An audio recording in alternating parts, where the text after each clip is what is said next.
been fighting a long time, and we have all lost so very much, so many loved ones gone. But you are not alone. There are pockets of resistance all around the planet. We are at the brink. You have no idea how important you are. If you're listening to this, you are the resistance. Ave Maria Stella, Dei Mater Alma, ad semper Virgo, Felix Welcome everybody, Steve with Sus Fidelity. I'm coming at you once again with Michael Greaney and Don Brohawn of the Economic Center for Social Justice. Right? Can I correct you? Center for Economic and Social Justice. Whatever, that thing. After all these interviews. Hey, I had it in my head until I was supposed to say it, and then it just went bye-bye. We'll write you a sign out. Anyways, good morning, wherever you are. But Michael, Don, thank you again. Good morning. Thanks for having us on, Steve. So we're starting a new series on economic personalism. Some of you guys might be going, why again? We'll get to that. But this is going more of a deep dive into what this is, if I am correct. Not correct, I am correct, I don't know. Anyway, to start off with the obvious question, what is economic personalism? I'll give just an initial shot at that. What we're talking about is a body of principles and ideas and assumptions that enable us to look at, in this case, the economy and see where our place for each of us is in the economy, to be able to understand what's happening, see where problems are occurring, and then giving us some logical, rational way of solving these problems. And economic personalism, as Mike will go further into, really springs from a larger idea called personalism, which we just recently started identifying our, what you would call, paradigm with personalism, which happened to have been written about extensively by Pope John Paul II, and Martin Luther King, interestingly enough, also wrote his doctoral dissertation on personalism. And it starts with a different view of the human person than what we see in the alternate paradigms of capitalism and socialism, those are in a sense reflections of certain philosophies, but within the context of economics, how we produce and exchange the things that we need to consume. So what this, I'll let Mike go into this further, but people should keep in mind that today, the way economics is viewed does not, whether we're talking about socialism, capitalism, Keynesianism, mixed economies, none of the economic systems today start with the idea of the dignity and empowerment of each person. They use these terms, but there's no solid basis for them. So what happens is we've created systems and cultures of dependency rather than independence. So that's one of the objectives in this paradigm, is how do you enable everyone to be economically independent, and that requires ownership and private property ownership in the things that are producing. So I'll let Mike take over now. Yeah, basically, and I just realized that I started out with the word that I had said I have to stop using. Yes, if we go back through all the videos and count up, basically, what's the over-under, 100? I think so. Actually, someone once said, in one of the comments on the videos, that he wished he had a nickel for every time I said, I'm not making this up. That's what you got an editing software for, right, Steve? I just leave it in there because I enjoy hearing him say it. Yeah. Plus, I understand that some groups may have a drinking game. Every time I say it, they take a beer or a shot. It's worth more than a nickel I do anymore. not recommend. This is serious stuff. And it's extremely serious because what we're concerned about with, in the broadest sense possible, is what is the meaning and purpose of life? Is it to enhance the state? Is it to enhance an elite in the state or in society? Or all the above? Well, some people do say that. But we say that the meaning and purpose of life is for every single human being to become more fully human, to become a virtuous person in the Aristotelian sense, which is to become more fully human, to conform yourself to your own nature, which, as Catholics believe, and also I believe Muslims and Jews, although I can't claim to speak for them, is that we are created in the image and likeness of God. Therefore, we are a reflection of divine nature. Therefore, by conforming ourselves more closely to our own nature, we conform ourselves more closely to God and become more truly what God intended us to be. We are, of course, fully what we are. Everyone is as human as everyone else. There's no such thing as partly human or a second-class human. We are all fully human, but we are not all as fully human as we can be, which is what life is to help us develop and grow in. Now, personalism focuses on the human person, each and every single one, and every single human person is as important as every other human person. And we are all equally human, or as fully human, I should say, as all other human beings. Capitalism, or I should say individualism, focuses on either if you consider yourself only without reference to all the other human beings, that tends to be individualistic, and you start to think of yourself or your group as better than another group. And this lends, this is elitism, individualism of some kind, which tends to capitalism. Collectivism views humanity, which is an abstraction created by human beings. Only God knows everything. We human beings are not quite as good as God, as some people might have noticed. So we use abstractions to try to grasp the immensity of creation. We're never going to grasp it all. So we create basically mental fictions. They're true, but they're our idea of what people are, or rocks are, or the world is, or something like that. It's an abstraction, a generalization that we create from actuality because we don't know everything that exists. So we put general ideas into our mind. Humanity, the collective, mankind, is that kind of generalization. It exists only in our own minds. It's real.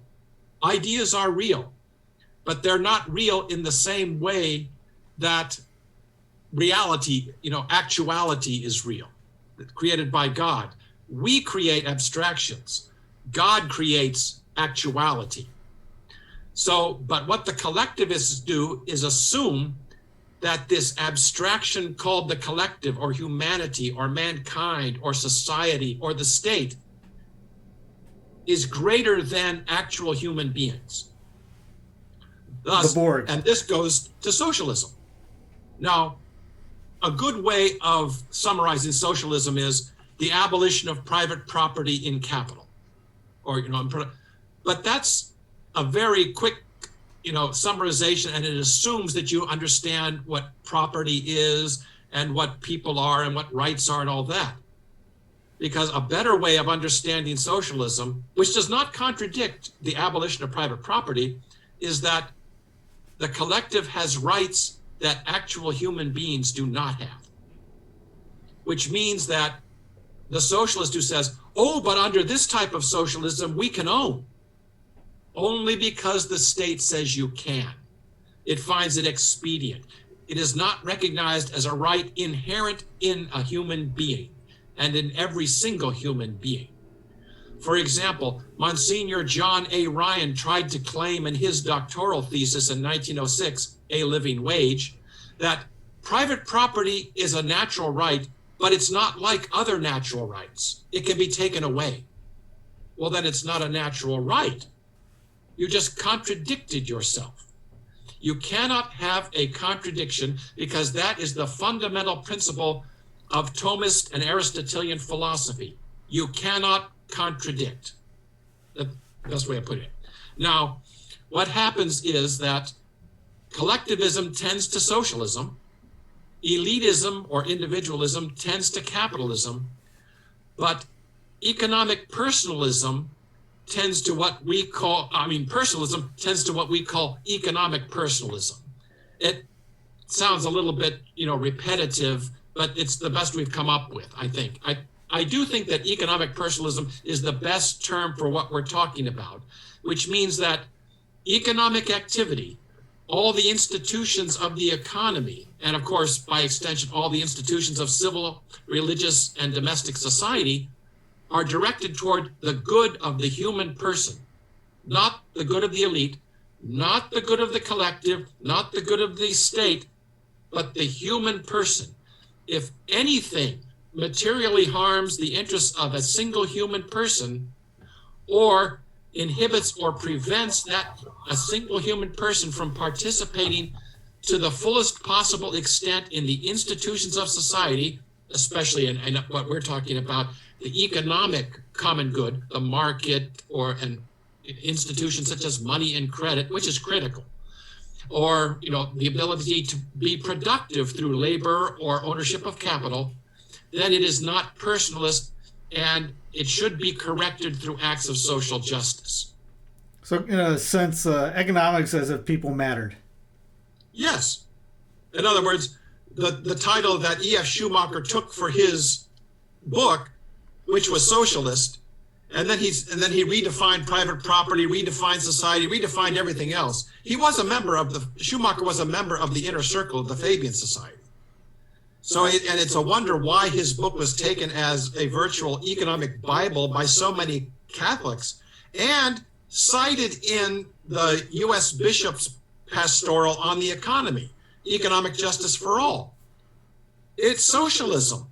I've been around Michael long enough to know what buttons to push, so I knew the phrase, and I knew that'd get him all fired up. Agent provocateur.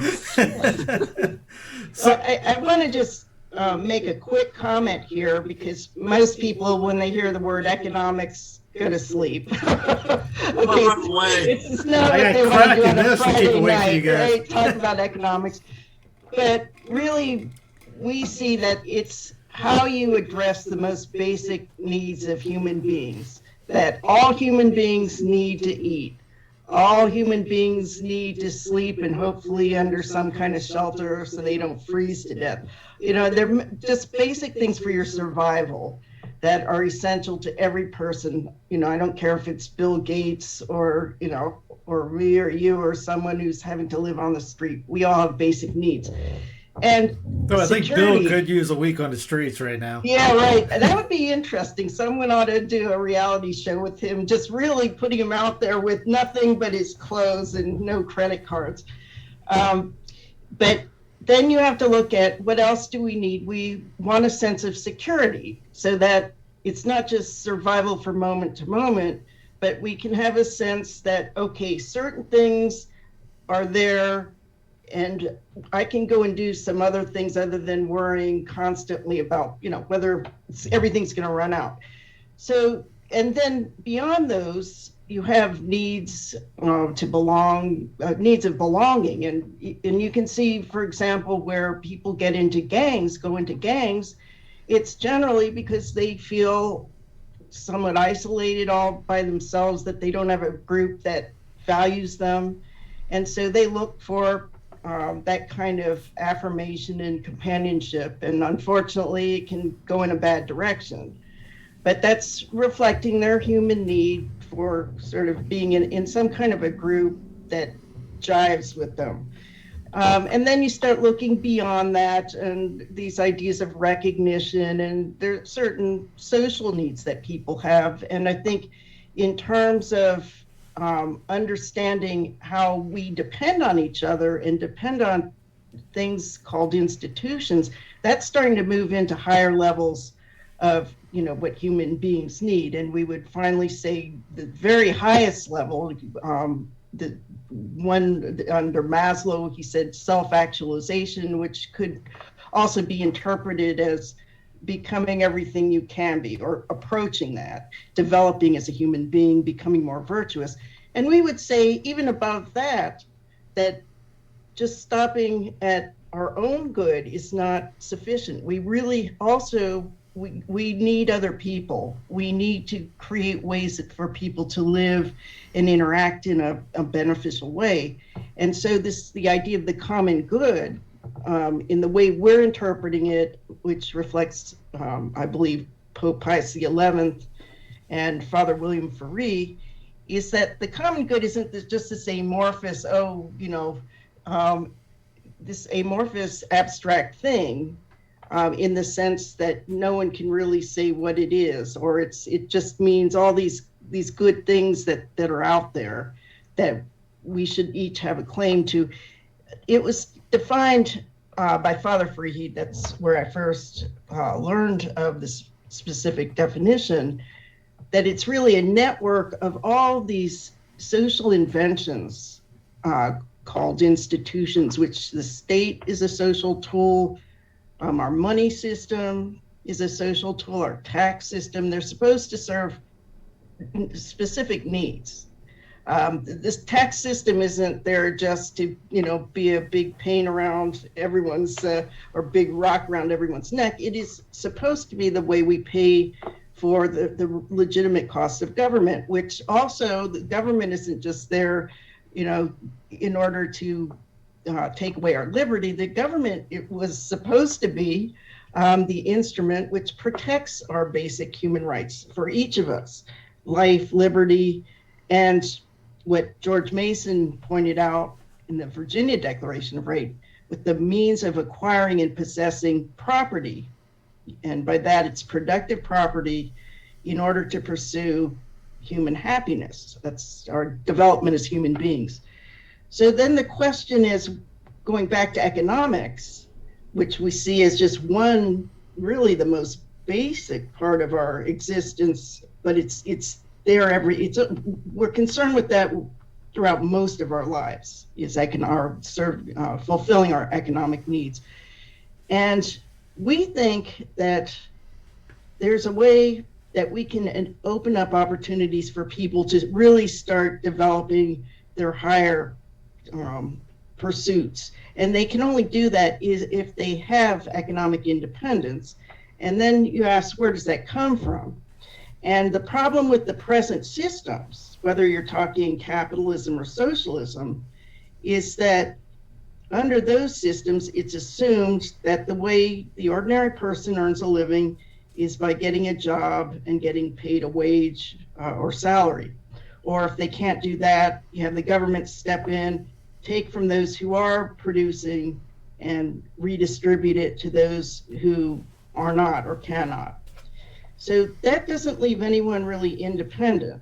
I mean, you could even look at very highly paid people, and for example, even professors. I used to think tenured professorship meant you couldn't get fired. You're in there. But apparently, if you say the wrong thing in the wrong setting, a tenured professor can lose their position. And sometimes, the point is that you can be a very highly paid wage serf in any company, or you can be someone working in a fast food restaurant. And if you feel a sense that you can't speak up if something bad is happening because you could be fired, that tells you something. You're not free. If you're really free, you should be able to say, okay, I'm gonna report this, or if you're not willing to make a change, I'm gonna leave. I don't have to stay here. So we want people to have that sense that they're not beholden to the government or beholden to an employer. And what is it that can make them independent? Well, we believe the answer is own or be owned. And when we say own, we're not just saying collectively, generally, oh, you know, this is, we all own America kind of stuff. No, you have to have rights, property rights in something that will produce an income. And what the property rights entitle you to is the full stream of the income that your thing produces, and also control over how that thing is used. So this is something that the conventional paradigms, conventional systems, ignore the importance of property, that each person must have access to the means to acquire income producing things, have rights in them. And then the question arises, okay, so capitalism says, sure, you can do that, you know, just work hard, save your money, invest in Wall Street. And we say, well, there's a couple problems with that, is that increasingly it's getting harder and harder for most people to save enough to even buy shares on Wall Street. And then the shares on Wall Street, the way it operates today, it's Art you know, for you. yeah, right, exactly. And it's not producing, you know, a stream of income. It's really based on the idea that you want to sell those shares for a higher amount than you bought them. So, and you're kind of waiting for other people to move in that direction where you can sell your shares to them.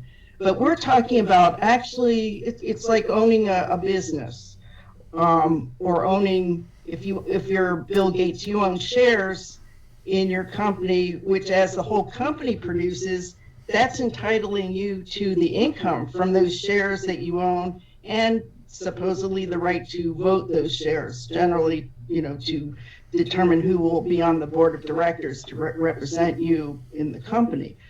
So we have and this is getting back to the idea of paradigms. If you start with an assumption that the only way people can earn a decent living is by through their labor incomes, then you're put into a position of, well, where else are people going to get increases except by raising the minimum wage? And it's been so low, you know, and you can see something's not right. Here are people working in fast food restaurants who haven't seen a raise, you know, in 15, 20 years, and what they're earning is not enough to survive on. So what's the answer? And so under capitalism, which is, you know, there's, and we really see that those two systems are so intermingled. Now we just call them wage welfare systems, but they say raise the minimum wage and everyone will be good. And then, you know, then what happens then?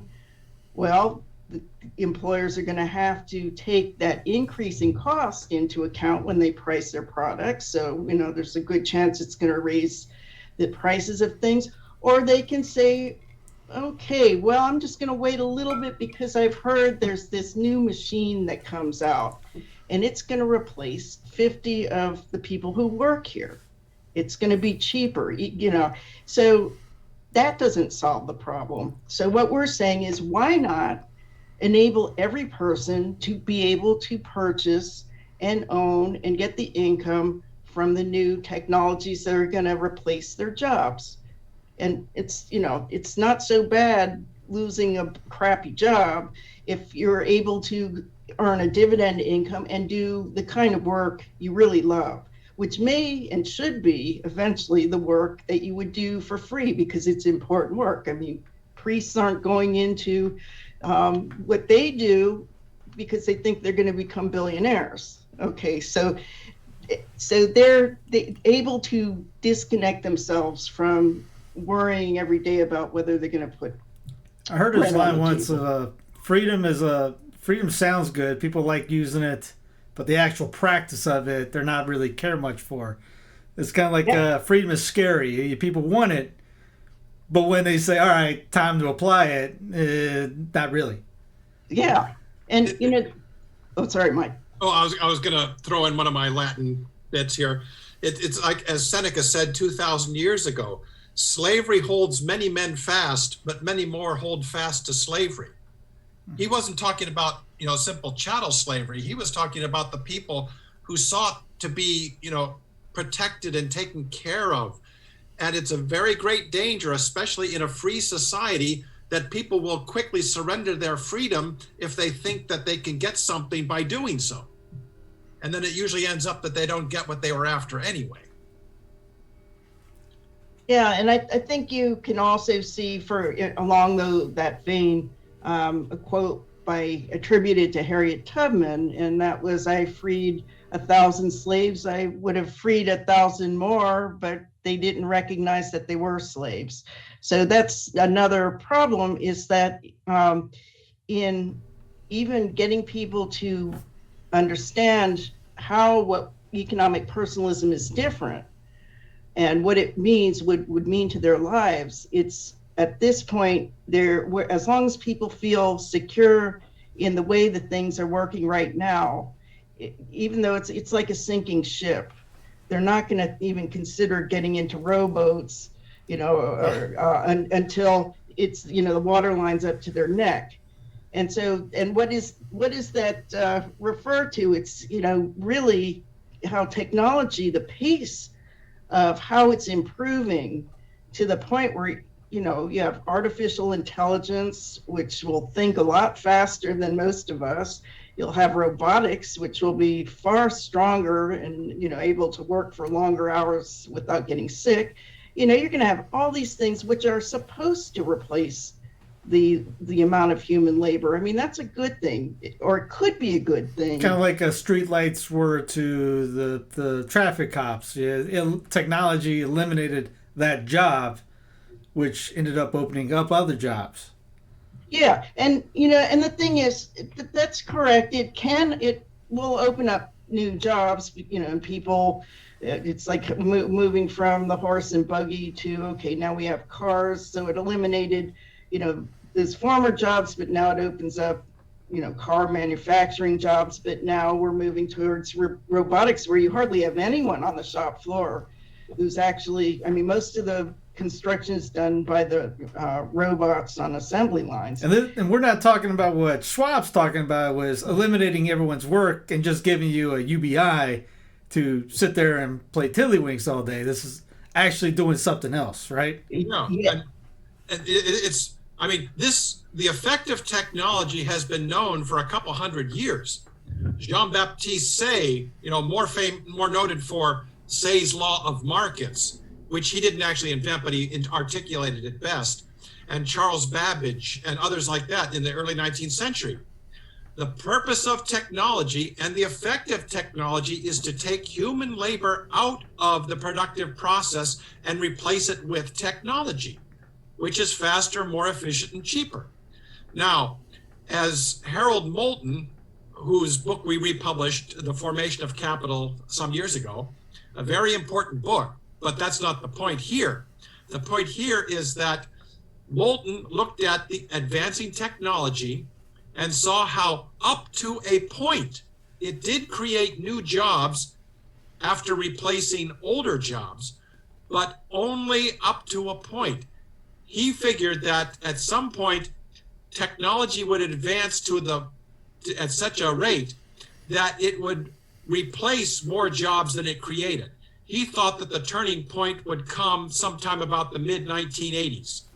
I think what we saw is that he was being extremely optimistic. The turning point actually came in the late 60s, in my opinion. Particularly, he did not, foretell what would happen with computers, since at the time, the 1930s, he made his prediction.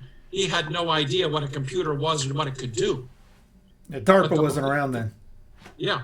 The moment computers came in, then we had to learn to deal with them. And so far, the only person who's actually done something about it, probably without realizing he was doing it at the time he did it, was Louis Kelso. People have to become owners of the technology that's displacing them from their jobs. Otherwise, what you're looking at is a nation of mostly have-nots and a couple of haves, which is not a recipe for social stability or the point of personalism, growth in human development, growth in virtue, becoming more fully human. You don't do it as a slave or a dependent. This goes back to the flawed idea of just like a two-party system. GOP, Democrat, they're on the same team. You're not on it. Capitalism, socialism, basically, you're not in any of it. I mean, there was actually a video from Davos last year where Trump's daughter Ivanka was sitting next to the guy who goes, capitalism is dead. And she ended up hugging the guy afterwards. There's video on there before anybody throws anything at me. Go look at it. As Michael said, what's that phrase you say at the beginning? Everything is true. You're not going to believe it. I'm not making this up. I'm not making this up. It's literally video. I stole that from Anna Russell. Yes. So this is just like saying that there's other options, right? Yes, and I think Mike named two very important people whose ideas are at the heart of what we call economic personalism. Now there were thinkers that preceded them, but those two really defined and articulated the ideas of ownership and money in such a way that we could make a new type of economy possible, one where every human being had the right to become an owner of productive capital with the means of acquiring it that would not destroy the private property rights of anyone else.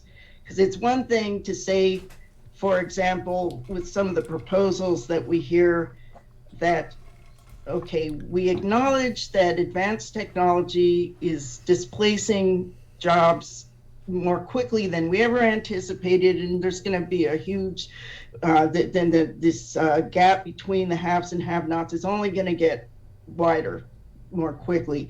So what we can do is those who own these technologies will tax them.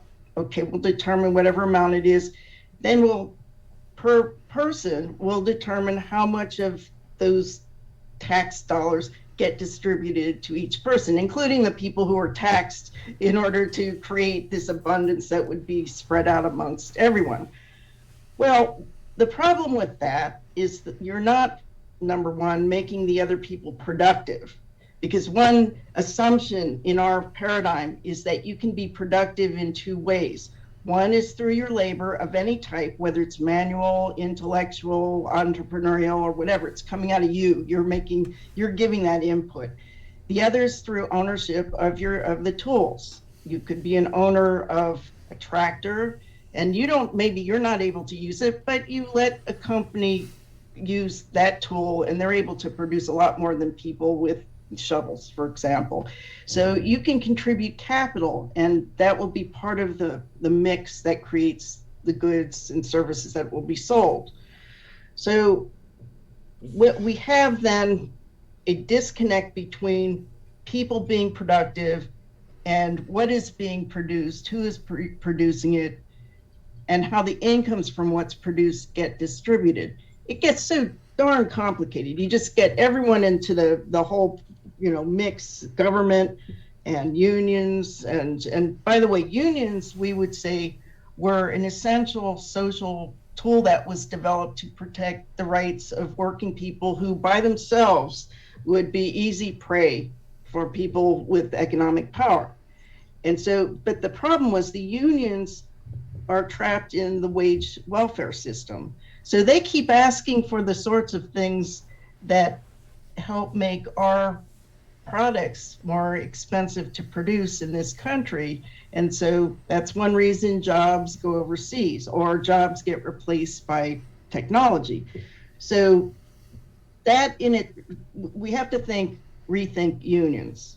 And we believe they should become ownership unions so that most of us don't know how to invest. Most of us don't know what would be our rights if we were to be able to become capital owners. So it helps to have an institution that is really focusing on making sure every person has that equal right to become an owner and equal access. And then once they have it, that they're getting the full private property rights they're entitled to.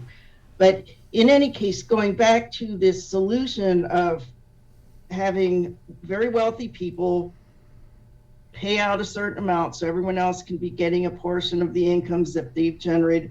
Well, now, has that made anyone really independent? And how much these checks you're going to get, what's it going to cover? Is it going to be enough so that not only are you being able to feed yourself and your family and put a roof over your head, but, God forbid, be able to go into other areas of work that are important, but maybe don't pay so well. No, it does not create economic independence. And that's the point. We're all subject. Great. Yeah.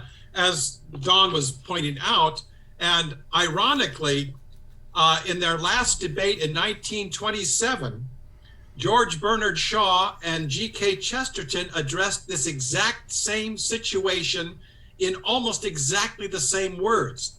And ironically, most Chestertonians don't realize what that whole debate was about, even though both Shaw and Chesterton came flat out and said what the issue was.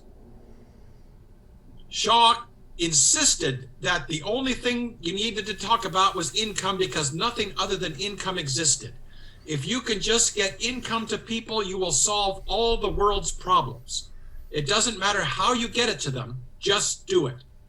Chesterton had just finished saying, no, the issue is power. Do people need power over their own lives? And property vests the owner with power, assuming that you have the full rights of property and access to the means of acquiring and possessing property. Chesterton said the only thing worth even talking about and that we're debating here is power. And Shaw refused to talk about power. He said the only thing worth talking about is income because only income exists. And that's a really important point that Mike's making, is that the word power, we see it in many different ways. One is Lord Acton's statement that power tends to corrupt and absolute power corrupts absolutely. And we can see I was thinking ample He-Man proof and I of have that. the power, but okay, Yeah. that too. Yeah, but you need it. Another thing is that every person needs power because that enables you to create change in your life, to direct your own life.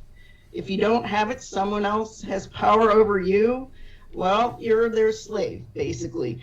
So then the question is, well, what does this means to acquire and possess, productive property? What is that? And that's where this paradigm also looks at money. What is money? How should it be created? What is its purpose? And if you boil money down, the idea behind it, it's not so much the physical forms it can take, which could be, a dollar bill, it could be your credit card, it could be, just an electronic transfer. It's basically a way of how we measure value between what I'm exchanging with you, for example, and we're both expecting to receive in our transaction exchange, if we're being fair to each other, an equal exchange of value, that I see something and you see the same thing, or you see what we're exchanging as being equal in value or equivalent. So money becomes a vehicle by which we can kind of measure this, because otherwise it's like, okay, you've got a cow and I got a chicken, is that of equivalent value? And so it's a mental construct that human beings have come up with. I'm trying not to laugh because all I can think of is, how do you make it rain? With if you take the cash away and throw in, coins, that's hailing. And then if you're trying to make it rain with electronic like Bitcoin or something, how you pull that one off? Well, that's a great question. And Mike, that's a stupid question. Well, no, it actually is a good question, because what's happening right now with the way money is created, and this is not just in our country, it's every country, it's now become whatever the government says is the amount of money that should be out there. And then the central bank pretty much is operating in lockstep with governments, and the central bank is used to turn government debt into what we recognize as money. And so what we're saying is, number one, that's putting a lot of control into the government and into the central banks. They're not basing it on actual private sector production and goods and services, which is what we say, that all money, in whatever form it comes, is finally manifested, should reflect real assets. If you create money based on government debt, well, number one, we ran into this problem a number of years ago where the federal government's debt was getting so low that economists were worried, well, what's going to back our dollars? So we better have more government debt. Well, that's the stupidest thing that I can think of. Why should we have government debt? Government should do what it needs to do, and it should avoid getting into debt. There may be emergencies. Isn't that what Hamilton tried pushing at the federal convention too? Wanted to try to get the federal bank because he wanted more debt. No, that is actually a misstatement of what Hamilton was talking about. Hamilton was talking about, when he said that a national debt is a good thing, he was saying that in order to ensure that there's enough circulating media in the country, when the government borrows existing savings from the citizens, it can use its paper of borrowings to back other issues of currency, but no more. That is not what the government has been doing since 1861, illegally under the Constitution, but that's a whole different story. What the government does now is not take existing savings and use it to secure limited issues of currency. What it's doing is issuing government debt as much as it can get away with, and using that debt, which is not backed by anything other than the government's future ability to tax, that is what backs the new money that it's creating. Now, which actually creates a sort of quasi-shadow economy, because what they're dealing in is not backed by anything real. Because how do you quantify future taxes when you're destroying the economy? You can't. But at the same time, and this is what has kept the United States afloat, as well as any other country that's managing to be productive, the real economy is out there producing marketable goods and services, and businesses and customers are creating money between them. This goes back to what money actually is. Money is not, and credit are not a commodity in and of themselves, the way the Bitcoin people or even the federal government or Keynes thought. What it is we go back to Adam Smith's first principle of economics, stated in The Wealth of Nations. Consumption is the sole end and purpose of all production. Well, that means there's only, aside from theft or charity, the only way you're going to be able to consume what is produced is either to produce it yourself or to have something that you've produced to trade to somebody else that they've produced. There must be something produced before you can consume. Keynes, of course, thought that you had to consume before you had to refrain from consumption before you could produce. Broken glass theory. Really gets surreal when you start to break that down. Well, how can you refrain from consumption of what's produced if you haven't produced it yet?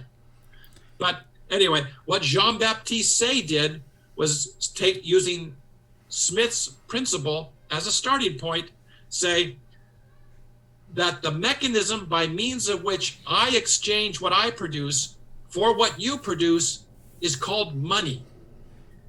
We create this abstraction in our minds that what you have is the equivalent of what I have, so we can exchange fairly. But the key to the whole thing is we have to have produced something. And then he extended this logically. We can also exchange promises of equal value for things we have not yet produced, but that we expect to produce. And we can actually assign a value to something we expect to produce based on, statistical chance and, what's the likelihood of this happening? Well, that can mean that the $100,000 that I promised to deliver to you in 10 years is only worth $50,000 today. But that means we can still make a deal for $50,000 as long as in 10 years I deliver $100,000 to the people who present my promise to me. So that we'll get deeper in all these, I'm sure, in the next coming weeks. So what is the plan for this? We probably should cut to the chase and say, what is the plan? Basically, there I go again with that word. What personalism addresses is protection of the natural rights of life, liberty, and private property, all three of which are under extreme assault today. And what economic personalism is, it focuses on empowering each and every human person with the means of protecting life and liberty through access to the means of acquiring and possessing private property in capital. So what is the plan for the series? What can people expect in the next coming weeks, months, years? A lot of fun. Well, what we're going to be doing is following through the sections in the book that Mike and I co-authored, which I don't know if it's showing backwards to you right now. Economic personalism, property, power, and justice for every person.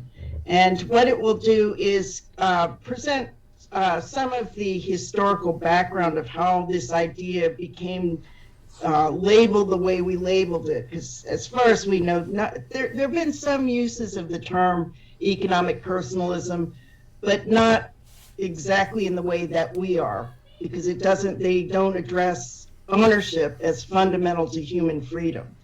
And they don't offer a way that someone who is not an owner can become an owner without taking away what an owner has. So we'll talk about some of the key thinkers that led to the development of this paradigm. And when we say paradigm, it's just a way to understand the world and to solve problems. And if a paradigm doesn't work anymore, or its assumptions are proven false, then it's time to look for a new paradigm. So this is what we believe this is. We had been calling it the just third way, mainly because we do believe that any human system of thought or any human invention is always going to have some kind of flaws or defects or inadequacies. So we kind of like the open-endedness of the just third way, but with that focus on the universal human rights, the dignity of every human being, the need for every human being to have an independent source of power and income. So we'll look at that. We'll look at the principles. We'll look very quickly at sort of the basic theory, which Mike was mentioning some of these. How we can bring it about, because it better be practical, or otherwise it's not a very good paradigm. And then some of the proposals that we're looking towards in terms of how to universalize this idea or people's ability to benefit from it. It takes legislation, so we'll talk a little bit about that.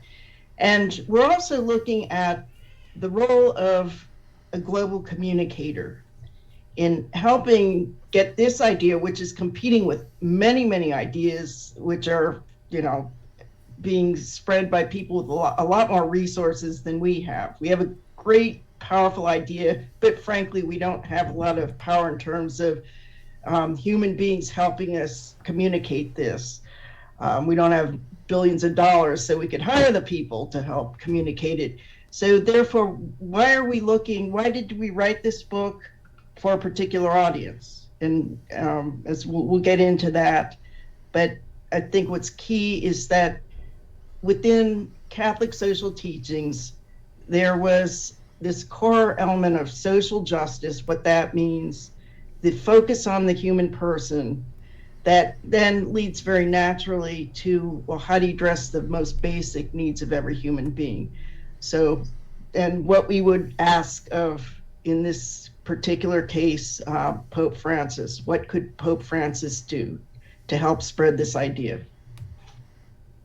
Yeah, and I should emphasize the fact that it would be of great help to people watching the series to download the free book, the ebook, or of course buy massive quantities of the book for, from Amazon or Barnes and Noble, or a special order from your local bookstore. I don't have the Yes, I can give the URL. landing page for the free book and also the purchase if you want to. Yes. So if they want to get right to the landing page that they can either order or get their book, they would go to www.cesj.org, Center for Economic and Social Justice.org /economic-personalism-book. I'll have that in the show notes underneath. Yeah, you could show that, right? Put it up on the screen. As long as you hit the see more underneath this video, underneath here. Exactly. Click it, drop down box. Yeah. Boom. And we just put up on our homepage on cesj.org, if you go down to special features, there's a link on the book, and that will give some background and the link to that landing page. And it would be really helpful for us, for people as they listen to this series, to be reading along and posing questions to us, because ideas are meant to be challenged, and we want to make sure that it works, and it works in a just way. And they see the chat, so or they see the comments. So yeah, send a question them underneath in the chat section or comment section, and they will respond. They get an autographed copy. As soon as we can. Right. All right, Don, Michael, appreciate it. We'll see you guys next week. Okay, sounds great, Steve. Thanks.